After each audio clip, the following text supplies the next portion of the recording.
আজ হবে দই মাছ, তবে আমার স্টাইলে। আরে দাঁড়ান দাঁড়ান, কমেন্ট বক্সে গালাগাল দিতে যাচ্ছেন? আগে পুরো ভিডিওটা দেখুন, তারপর কমেন্ট বক্সের দিকে যাবেন। 4 পিস কাতলা মাছ নিয়েছি, 1 টিস্পুন নুন দেব, মাখিয়ে নেব সব দিকে ভালোভাবে। তারপর 15 মিনিট ওকে নির্বাসন দিয়ে দিন। কষ্ট করে আজকে একটা ছুটি পেয়েছিলাম, সকাল সকাল তুলে দিলে, তাও আবার এই মাছের জন্য। সরাও না বাবা চোখের সামনে দিয়ে। কাকে? মাছটাকে না আমাকে? আর তোমাকে সরে যেতে বলবো, এত বড় সাহস আমার নেই। 2 টেবিল স্পুন সাদা তেল দিলাম। ফোড়ন দেবো 5টা এলাচ, 4টে লবঙ্গ, 1 টুকরো দারচিনি, 2 চা চামচ গোটা ধনে, 2 চা চামচ গোটা জিরে দিয়ে একটু চটরমটর করতে দেবো।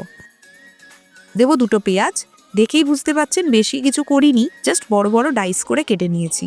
সাথে যাবে 4-5 কোয়া রসুন, হাফ ইঞ্চি মতো আদা টুকরো করে কাটা।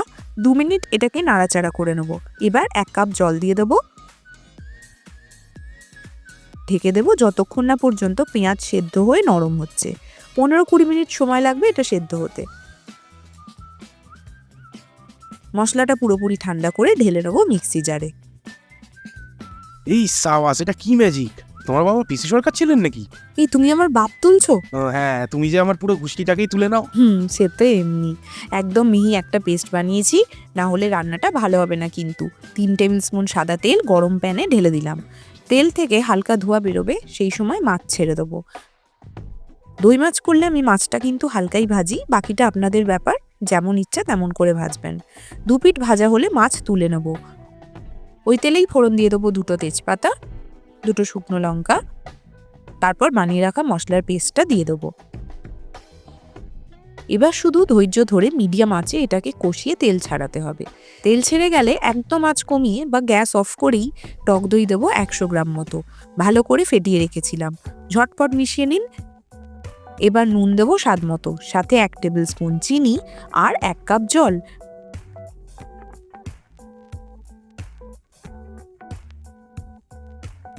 বয়েল আসতে দিই, তারপর ঢাকা খুলে মাছগুলোকে ছেড়ে দেবো এক এক করে। সাথে প্রয়োজন মতো কাঁচা লঙ্কা চিড়ে দিয়ে দিয়েছি। একদম শেষে কাসুরি মেথি 1 টিস্পুন মতো দেব।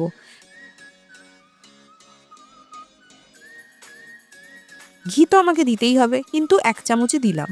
2 মিনিট ঢাকা দিয়ে ফেলে রাখুন। 2 মিনিট পরে ঢাকা খুললেই আপনার দই মাছ রেডি।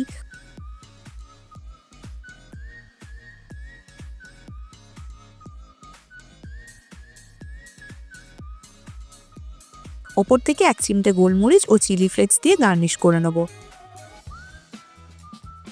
তাহলে একটু ধনেপাতাও দিয়ে দাও। বলছো? তাহলে দিয়েই দিই। রেসিপিটা বানিয়ে কিন্তু অবশ্যই জানাবেন কেমন লাগলো। টাটা।